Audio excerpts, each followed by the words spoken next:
Fanny was born on the 14th of November 1805 to parents Leah and Abraham Mendelssohn in Hamburg, Germany. Abraham was a successful banker, and while Leah didn't pursue a public career like most women in that time period, she did receive a very well-rounded education, especially in music. She studied piano at a high level and had the skills of a professional musician. Fanny's parents valued an intellectual life, so it's safe to say that she grew up in a household that encouraged education. Fanny would be the older sister to 3 siblings, Felix, Rebecca, and Paul. All the siblings would be taught languages, literature, drawing, and music.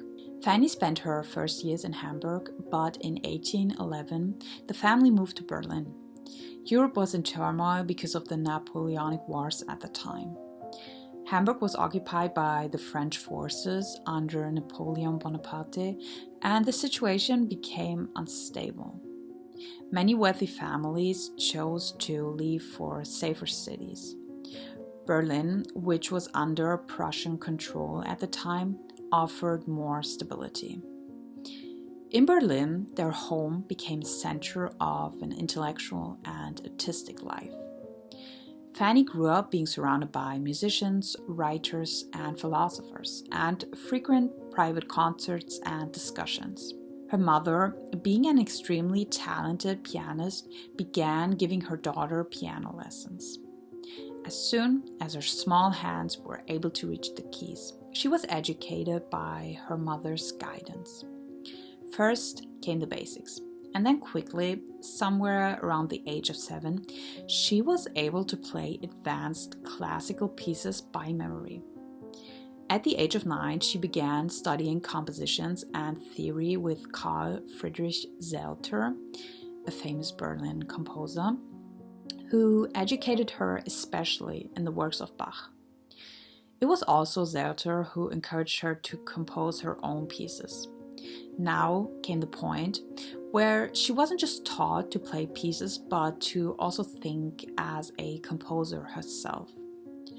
Fanny's education was also very collaborative. She often practiced with her brother Felix, performing together and critiquing each other's compositions. By her teen years, she was already composing extensive piano pieces, which she would perform mostly at home or in private settings. While she showed the talent that could lead her into the life and career of a musical genius, she wasn't allowed to carry out her talent into the world.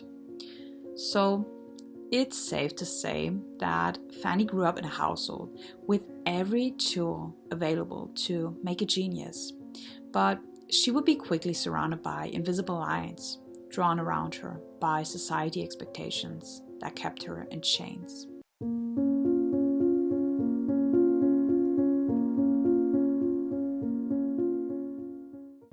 So, already at a young age, Fanny showed extraordinary talent. She was pushed and educated by her parents, but her father made it clear that she would not pursue a career in music. Her performances shouldn't be seen by the world, her compositions should stay inside their home. It simply just wasn't the norm for a woman to go and earn money. She was allowed to play concerts, but again, only in private settings and without any reward. In contrast, her brother Felix was encouraged to pursue a public career and to publish his compositions. Her relationship to her brother was complex, since he was both a source of encouragement and a mirror of social restriction. Felix admired Fanny's skills, played her compositions, and critiqued her work, but his success also underscored the limits placed on her. Many of her early compositions were published under his name, not necessarily out of malice, but because the world would just not accept a female composer. Her teacher, Zelter, wrote in a letter to Goethe that Fanny played like a man, which was seen as a high compliment.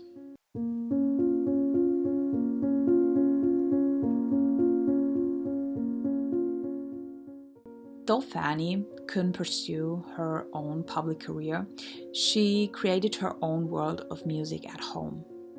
In 1821, her father Abraham set up something called the Sundays Concerts, where he wanted to encourage his children to play in front of a crowd and engage with other musicians. Here, she could influence Berlin's musical culture privately, even if she couldn't perform in a more public setting. But she didn't just perform, she also organized and led the concerts.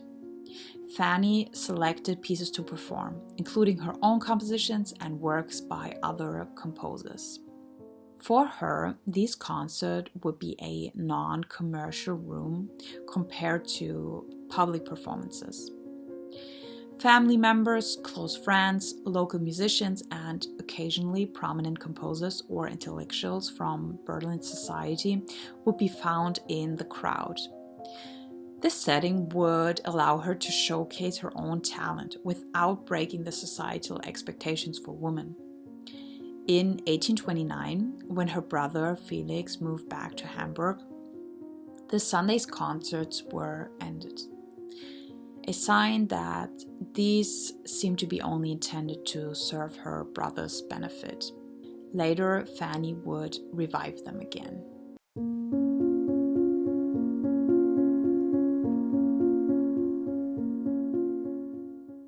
In 1822, the 17-year-old Fanny met her future husband Wilhelm Hensel.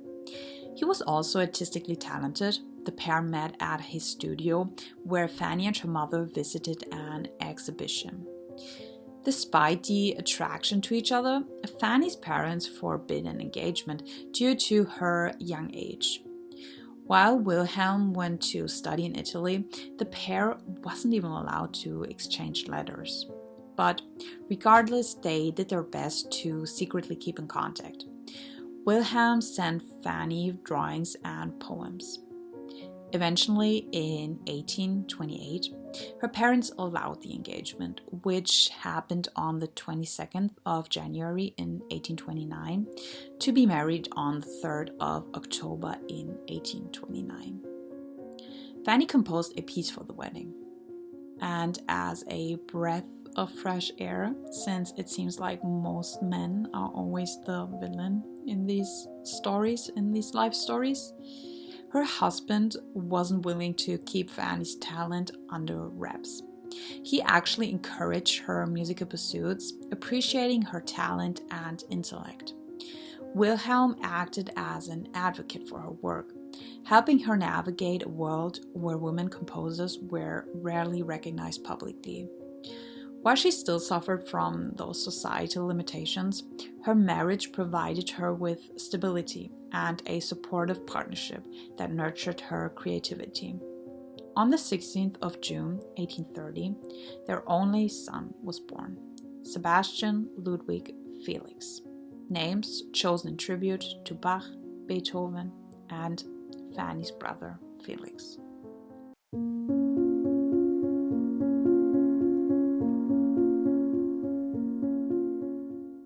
Around 1846, Fanny began publishing music under her own name, though the number was small compared to her total output of over 460 compositions.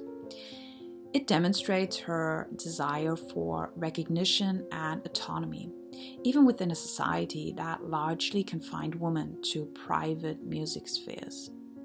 But she did lay the foundation for her later recognition, as later scholars and musicians could attribute works directly to her.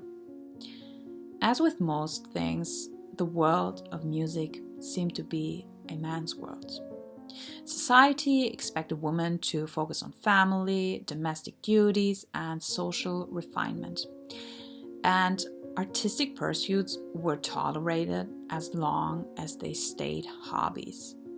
For Fanny Mendelssohn, this meant that her extraordinary abilities had to be carefully navigated. She could perform in family salons, compose in the privacy of her home, and teach a few students, but she couldn't tour, publish freely, or appear on the public stages, like her brother. Even the act of composing was discouraged for women, making her creative ambitions both daring and also risky. While Felix was supportive of her, he wrote, "From my knowledge of Fanny, I should say that she has neither inclination nor vocation for authorship. She is too much all that a woman ought to be for this. She regulates her house and neither thinks of the public nor the musical world, nor even of music at all, until her first duties are fulfilled. Publishing would only disturb her in these, and I cannot say that I approve of it." She kept investing her time into composing, and in her late 30s and 40s, Fanny's music matured significantly, showing sophisticated harmony, lyricism, and romantic expression.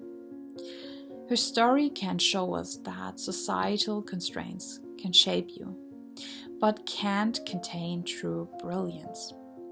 Fanny flourished despite the rules of her era, quietly redefining what a woman can achieve in the world of romantic music. And while recognition in her own time was limited, history has reclaimed her voice, proving that talent can transcend societal boundaries, even when the world is too slow to notice.